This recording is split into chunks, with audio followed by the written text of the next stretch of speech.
Hello दोस्तों, movie notebook channel में आपका स्वागत है। आज हम एक्सप्लेन करने वाले हैं शीएल के एपिसोड 5 को। और अगर आपने इसके पहले के 4 एपिसोड नहीं देखे हो तो उन सबका लिंक इस वीडियो की डिस्क्रिप्शन में आपको मिल जाएगा। तो चलिए अब शुरुआत करते हैं एपिसोड 5 की। तो दोस्तों, जैसा कि हमने एपिसोड 4 में देखा था कि जेन के पास टाइटेनिया के द्वारा भेजा गया एक नोटिस आता है जिसमें वो शीएल के नाम को लेकर उस पर केस करना चाहती है।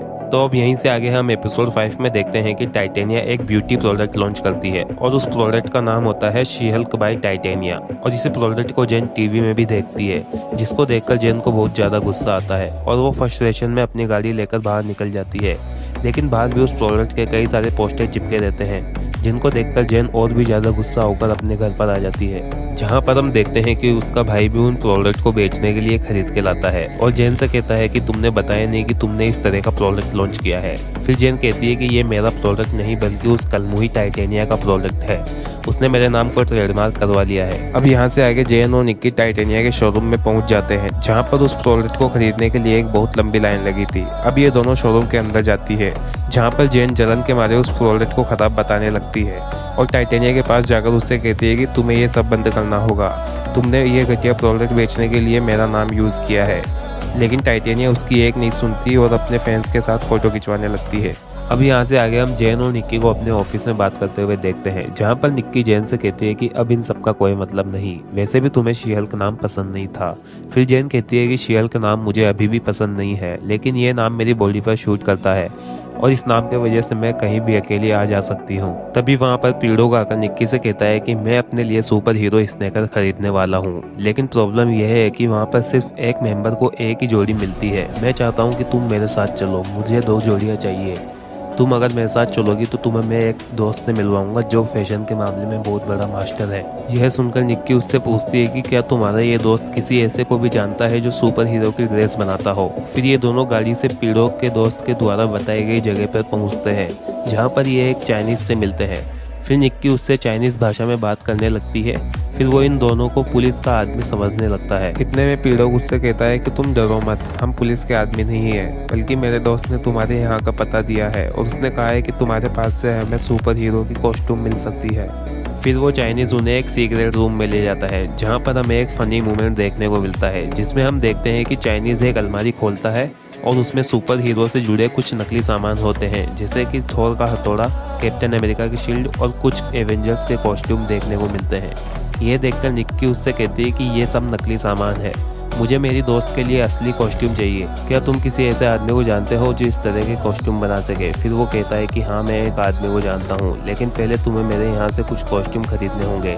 फिर हम देखते हैं कि निक्की और पीड़ो उससे कुछ कॉस्ट्यूम खरीद के वहाँ पहुँच जाते हैं, जहाँ का पता उस चाइनीज ने दिया था। जहाँ पर हम देखते हैं कि एक सीसीटीवी कैमरे के द्वारा उन दोनों की अपॉइंटमेंट फिक्स होती है। अब इसके बाद मिस्टर हॉलीवे जेन को बुलाकर उससे कहता है कि तुम्हारे केस के लिए मैंने जेल के एंडेज की एक लॉयर मिस बुक को चुना है, तुम उनसे मिल लेना। फिर जेन मिस बुक से मिलकर सुनवाई वाले दिन कोर्ट रूम में पहुंच जाती है, जहां पर टाइटेनिया का लॉयर जज को एक वीडियो दिखाता है, जिसमें जेन ये बताती है कि मुझे शी-हल्क नाम से नफरत है, यह नाम मुझे पसंद नहीं है। यह देखकर जज मिस बुक से कहती है कि तुम इस पर कुछ कहना चाहोगी। फिर मिस बुक भी जज के सामने एक वीडियो चलाकर दिखाती है, जिसमें जेन ये बताती है कि ये नाम मुझे मीडिया वालों ने दिया है, मुझे ये नाम अपनाना ही होगा। और इन दोनों वीडियो को देखकर जज उन्हें इस केस को खत्म करने के लिए अगली तारीख दे देती है। और अब यहाँ से आगे निक्की जेन को वहाँ ले जाती है, जहाँ पर निक्की ने कॉस्ट्यूम के लिए अपॉइंटमेंट ली थी। वहाँ पर ये दोनों एक बहुत ही एटीट्यूड वाले बंदे से मिलती है, जिसका नाम ल्यूक है। यहाँ पर निक्की ल्यूक से कहती है कि ये शी-हल्क है,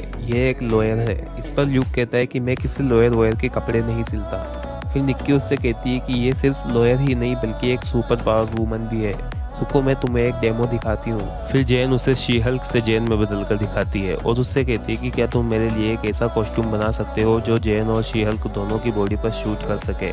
इस तरह का डेमो देखकर ल्यूक भी उसके लिए कॉस्ट्यूम बनाने के लिए मान जाता है। और अब इसके बाद जेन और निक्की जेल के एंडेज के ऑफिस में मिस बुक से मिलने जाती है, जहां पर जेन टोड को देखती है और निक्की से कहती है कि ये वही नमूना है जिसके साथ में डेट पर गई थी। अब यहाँ पर जेन टोड के साथ अपनी डेट को लेकर कुछ बातें कर रही होती है, तभी उसको बातों ही बातों में एक आइडिया आता है और वो निक्की से कहती है कि कल मैं कोर्ट रूम में उन सभी को पेश करूंगी जिनके साथ में डेट पर गई थी।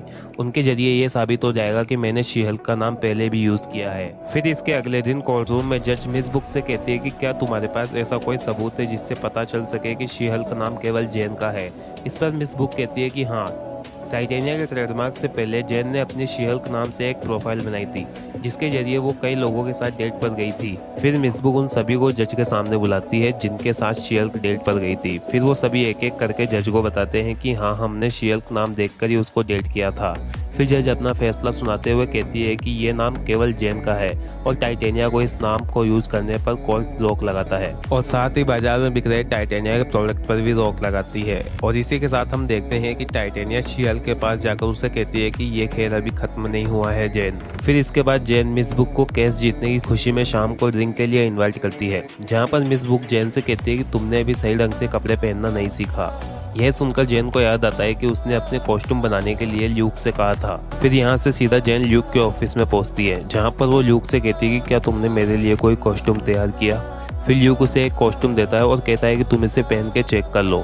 फिर जेन उसे ट्रायल रूम में जाकर पहनकर चेक करती है। फिर ल्यूक अपने असिस्टेंट को वहां पर रखे हुए एक बॉक्स के बारे में कहता है कि तुम्हें इस तरह से इस बॉक्स को खुला नहीं रखना चाहिए। और हम देखते हैं कि उस बॉक्स में डेयरडेविल का मार्क्स रखा हुआ है। और इसी सस्पेंस के साथ यहीं पर एपिसोड 5 खत्म होता है। तो दोस्तों, आपको ये एपिसोड कैसा लगा हमें कमेंट करके जरूर बताएं और आगे के एपिसोड देखने के लिए हमारे चैनल को लाइक करें, सब्सक्राइब करें और बेल आइकन जरूर दबाएं, जिससे हमारी आने वाली वीडियो आप तक जल्द से जल्द पहुंच सके। जय हिंद, जय भारत।